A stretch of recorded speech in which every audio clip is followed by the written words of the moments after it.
What I'm doing here is I'm going to set up an 18-foot teepee for a client over in Jackson. So I've selected three of my larger poles to make my tripod.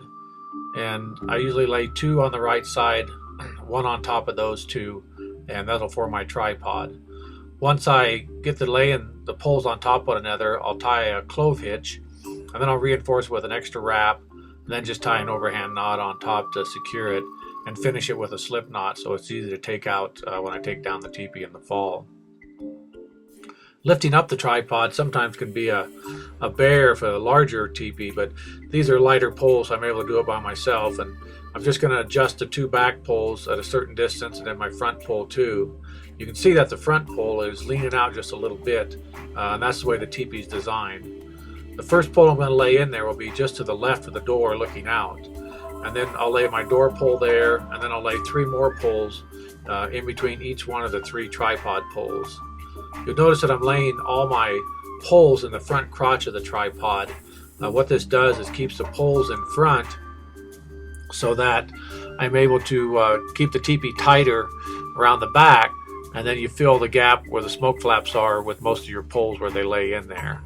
So I've laid the poles around to the right side of the teepee. Now I'm going to lay four poles in on the left side of the teepee and space those equally apart, again laying all of them into the front crotch of the teepee.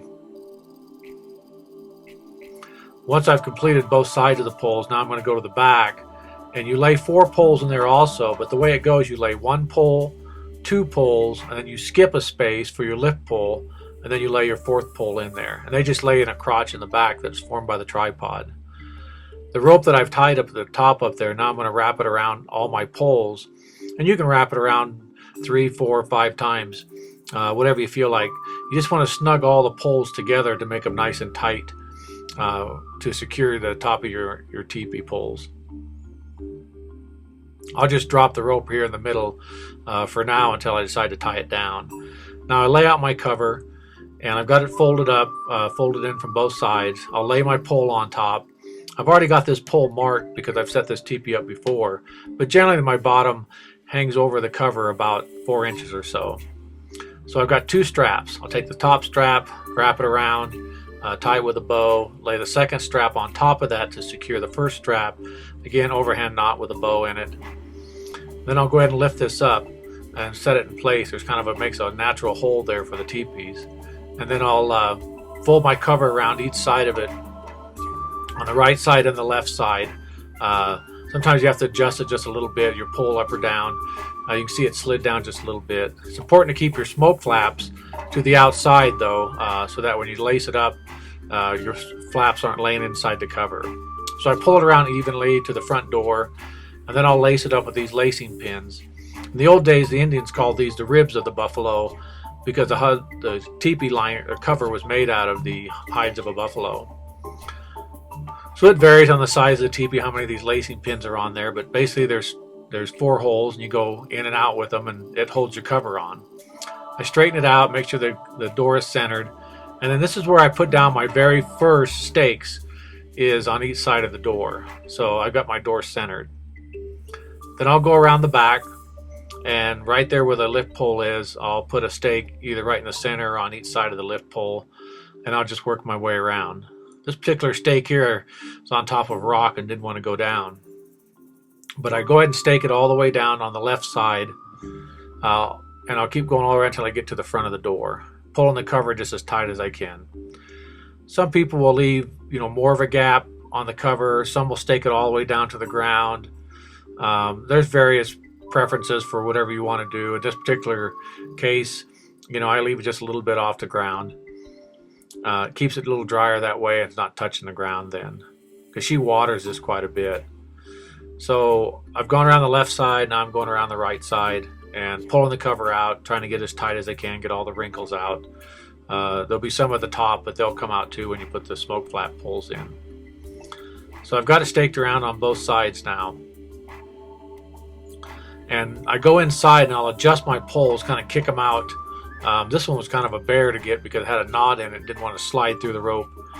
But try and straighten them out, get them as even as you can. And then it's just a matter of putting your smoke flap poles in these little flaps. Helps pull the wrinkles out Makes your teepee look nice. On a windy day, they're hard to do. The designs on the teepee were painted by our grandchildren, so this is their play teepee. The next step I have to do is lay a rope on the bottom. I'm just throwing half hitches all around the bottom of the poles here, completely around the teepee, about 10 inches off the ground, and this is where my liner will tuck in. So I just finish out on each side of the door, lay my cover out or my liner out, and then tie the bottom to it, to the bottom of the rope there, so it keeps the bottom all the way back to the cover. Now what's important when you do this is that you don't tie an overhand knot in these straps here, because it's really hard to get off. So I just go one side over, one side under, and put a bow in it, and it's easy to take off. So I've just about got this cover all put on here, and as I look at it, as I'm putting it on there, I'm thinking, oh my gosh, I got the wrong liner. So I had to take the whole thing off, throw it back in the truck, get the original liner back out that goes on this, and then install it. So I've got it all tied to the bottom of the teepee. Now I've got to put my top rope on, and I have to lift the cover up, or the liner up, as I go around, because it tells me how high to tie my ropes. So I just work it all the way around, keeping my top rope tight. It really can't come down, because the fact is it's going outward, so it'd be like it holds in place. Now I'll go ahead and just start tying it, going back the other direction. Usually I tie every other one, and then go back in the middle and tighten it up, but I'm going to tie each loop up here and just work my way around the teepee from one doorway to the other till I get all the way around. Now I've got an inside liner wall, so I pull my bottom out, and then your floor can go on top of that. To further secure my teepee, I'll go ahead and put 2 stakes in the ground, both at angles, fairly deep. You see these are long stakes. And I'll pound those in the ground in the center of the teepee. This is going to help hold them down. So I'll throw a tucker hitch on, and then go around my stakes, back up to it, and pull it down pretty tight. And this snugs my poles down tight to the ground so they don't move. Then you just put a slip in it and finish it off by going around your stakes. If I was sleeping in the teepee, I'd pull this up, put the rope over behind the pole somewhere that you could have your fire here in the center of your teepee. That pretty much completes the inside now. It's a matter of just putting the door on, and the door just loops through the lacing pins.